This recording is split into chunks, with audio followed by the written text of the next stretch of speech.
har'a immoo gahee dhiiraaf dubartiin sirna keessatti qabanii laalla. Walqixxummaa dhiiraaf dubartii wanni jedhamu kun yeroo baay'ee hin ka'a. Walqixa oduu hin ta'in tokko ta'uu isaanii immoo akka sirnaatitti ilaallaa jechuudha. Walqixa jechuun wanna wal bira qabanii wal fakkaatu tokko wal qixxeessuudha. Tokko ta'uun immoo waan walitti dhufee waan tokko uumu jechuudha.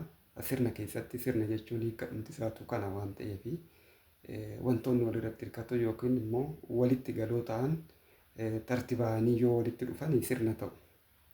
Kana egaa haala adda addaatiin waa'ee sirnaa kitaaba sirnaas yoo argattan achirraa bal'inaan hubachuu dandeessu. Asumaan kitaabni sirnaa yeroo tibbuma kana gara weebsaayitiitiin sagalee fi barreeffamaan argachuu dandeessu.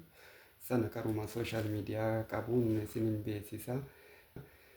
Egaa gara dhimma irraatitti yoon darbu dhiiraaf dubartiin gahee sirna keessatti qabanii kan jedhu gahee yookiin immoo qooda yookiin gamma sirna keessatti dhiiraaf dubartiin jiru maal fakkaata jennee yoo ilaallu. Amma dura waa'ee wiirtuu muudatii fi wiirtuu bokkuu dubbachaan ture. Wiirtuu muudaa jechuun egaa waan hariiroo uumaa wajjiniin yookiin immoo sirna uumamaa wajjiniin uumu dhimma heerati jennee. Wiirtuun bokkuu immoo waan bulchiinsa seera wal qabatu wanna seerri biyyiitumattu yookiin seera lammiitumattu wal qabatu wiirtuu bokkuuti kan sochoosu kan hoogganu kan qajeelchu jechuudha karaa biraatiin. Bokkuu fi wiirtuu muudaa fi wiirtuu bokkuu kana tokko walitti dhufu egaa sirna ta'uu jechuudha. Kanarraa wanni hubannu yeroo darbee akkuma kaasee muudaa jechuun ayyaana warraati jennee turre.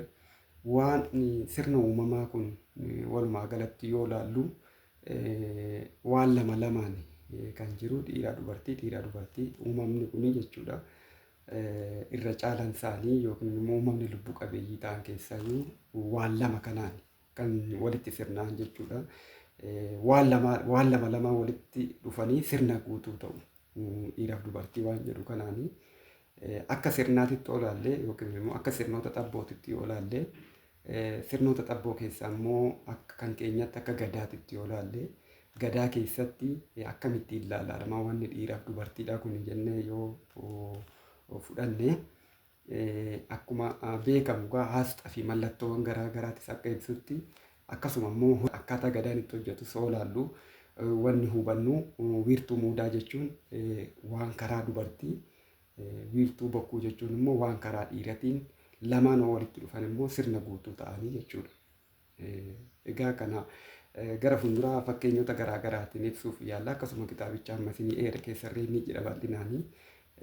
Muudaa jechuun egaa wanni muudamu maalinni mana ofiititti namni tokko haadha warraa fi abbaa warraa ta'ee utubaa sirnaa eega qabaatee muudaa qaba mana keessaa jenneerra. Muudaan kun sirnoota ayyaana garaa garaa irratti hin mul'ata. Gochaan mul'ata yeroo baay'ee wanni dubbatamu baay'ee hin jiru. Maaltu muudamaa abbaa warraa haadha warraa teechisee muudaa jechuudha. Sirna irreechas haa ta'u sirna masqalaas haa ta'u sirna garaa garaatiif ennaa manaa ba'anii callee warra isaa sana muudee eebba ishiin kennitee fi akkasittiin manaa ba'u callee warraatti muudama. Sadarkaa gosaatti immoo ulfaatu muudama. Sadarkaa wiirtuu muudatitti immoo warruma muudaa sanaa jechuudha. Inni egaa yeroo darbee kaaseera. Gadaa muudaa inni immoo namoota hodoo hin ta'in yookiin immoo gosoota hodoo hin ta'in miseensa gadaa shananii muudaa inni immoo warra sana shanan sana jechuudha. Miseensi gadaa shananii muudaa tokko jalatti muudaa argatu eebba fudhatu yookiin immoo waadaa qumbii fudhatu jechuudha. Egaa kana bokkuu yoo jennu immoo karaa dhiiraatiin waan jirudha jechuudha. Waan karaa dhiiraatiin jiru bokkuun bulchiinsa deemanii qaama mul'atee wanni fuulduratti bahee uummata fuulduratti seera dhangalaasee seera sana keessaa namni akka hin baane yoo seera sana keessaa bahe immoo sakkabaaf cubbuu garaa garaa keessaa akka hin galle akkasumas yakka garaa garaatti illee akka hin bobbaane seera caffeetti kan tumu warra dhiiraati. Egaa kun gaheedha malee akka aangoo jedhamee amma ilaalamu kanatti miti jechuudha. Yoo muudaan hin jirre bokkuunis gatiin qabu. Yoo bokkuun hin jirre muudaan qoftis maanattomaa gatiin qabu jechuudha. Garuu lamaan walitti dhufan kan sirna ta'u. kanatu kana caalaa odoon ta'ini lamaanuu wanta tokko ta'a wanta tokko wanna uuman jechuudha. Walitti dhufuudhaan wanta tokko kan uuman guutuu kan taasisan jechuudha. Waa guutuu kan taasisan lamaan walitti dhufanidha. Kanaaf bokkuun waan karaa dhiiraatiin raawwatamu seera dhangalaasuu, seera tumuu, seera sana immoo hojiirra akka oolu hordofuu, to'achuu, hoogganuu waan jedhamu kana jechuudha. Biyya bulchuu hoo jedhamu muudaa fi bokkuutu biyya bulcha malee bokkuu qofaa miti jechuudha. Yookiin immoo warra dhiiraa qofatu bulcha jechuu miti jechuudha.